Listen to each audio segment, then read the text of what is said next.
Hello everyone. Today we're going to be visiting White Sand National Park and I was really looking forward to this. We left Carlsbad Caverns mid-afternoon. It takes about 3.5 hours to get there. The scenery that you see now is what you're going to see for hours and hours on end. This is a pecan farm that we happened to see on the way there. This is the beginning of Lincoln Forest. Right before the end of the park, we stopped to fuel up at this town called Cloudcroft. This town was absolutely beautiful, loaded with personality. It's like cowboy country. There's a lot of hiking in the area, and if you have the chance, I would suggest that you spend at least the night. If we go back, for sure we will. And at looking at the footage, I wish we would. As we say, there's always a next time. Here's a shot at sunset, Lincoln Forest. Beautiful. If you've watched our previous videos, you're going to know that we have discovered BLMs on this trip, and they have become our way of traveling. This is Halleman Campground, which is off Highway 70. And when I say off Highway 70, it really is. When Google Maps says you have arrived, just see the first opening, and if you spot it, that's the one to take. We came in the middle of the night and we weren't really sure whether this was the right place or not, and we saw this sign which said no off-road vehicle, but we figured, okay, we're not off-road, so that could still be it. And my husband was saying, should we keep going? I don't know. Are we at the right place? I don't know. Should we turn around? I don't know. But anyway, we kept going. We found a spot. Further down the road, we saw other people camping there, and in the morning, boy, we saw the view.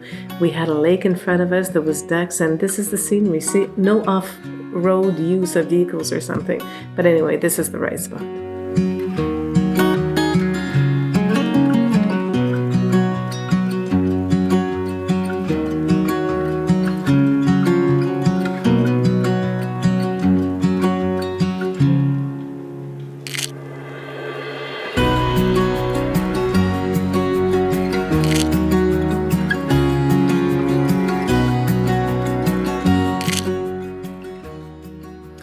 Halleman Campground is less than 10 minutes away from the entrance of the park, and here we are at White Sand National Park.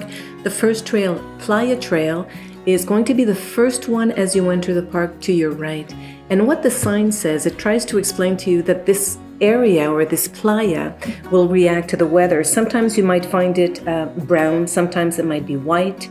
It could be filled with water, or it could be growing crystals. Oh, of course. Huh? Still feel the rock. Well, there you have it. In our case, it was growing crystals. As far as distance, this one is less than a mile long, and here we are at the trail right across the street. It's called the Vanlife Natural Trail. This one is about a mile long, and you're going to see the sand is totally different. We're talking here very light, very powdery type of sand.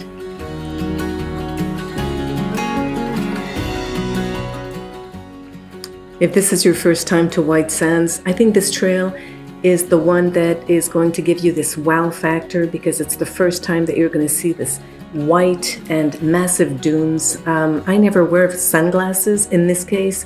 I really had to. The reflection of the sun and the white of the sand is going to really bounce back on your eye. There's also this tree that you're going to see on this trail. Absolutely beautiful. You're going to see it to your right from here. If you spot it, it's worth the detour because it's very photogenic.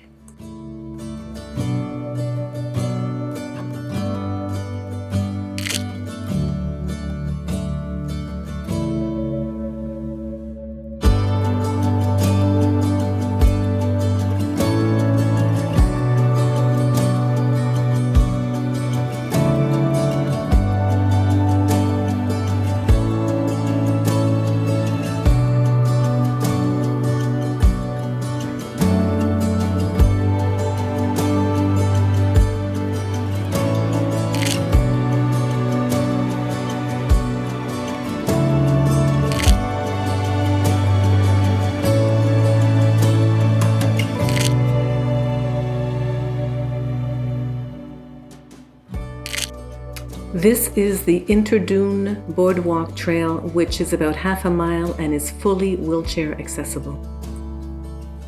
What we see here is a 16-mile road, which is really the connecting point to all of the trails. Now on this road is where you're going to find the sand dunes that you can slide on.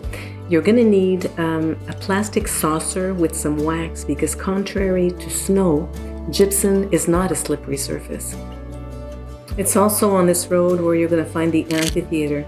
The amphitheater is just really a flat area. There's no seating or anything, but that's where the events are being held. There's the full moon nights that could be very interesting, so check the websites to see.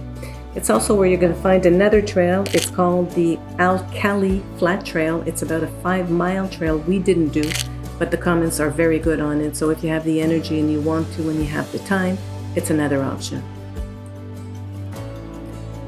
Now this is a ranger's guided tour and it's called the Sunset Stroll. It takes place Friday, Saturdays, and Sundays.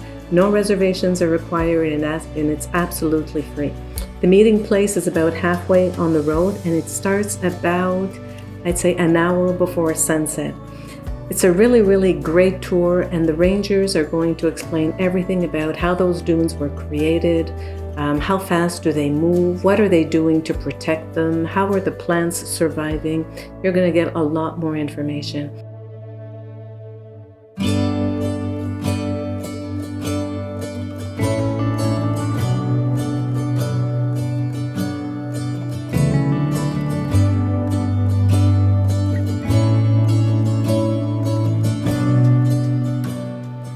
Now it's the end of the day and we're going back to the parking lot.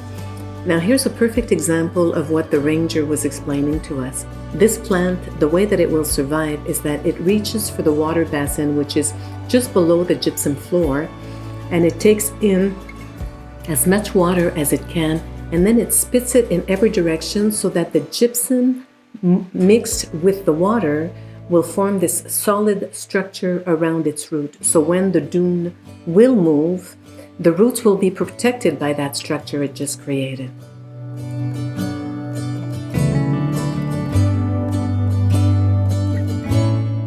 Now what's left is just to enjoy the rest of the sunset. What a way to end this day.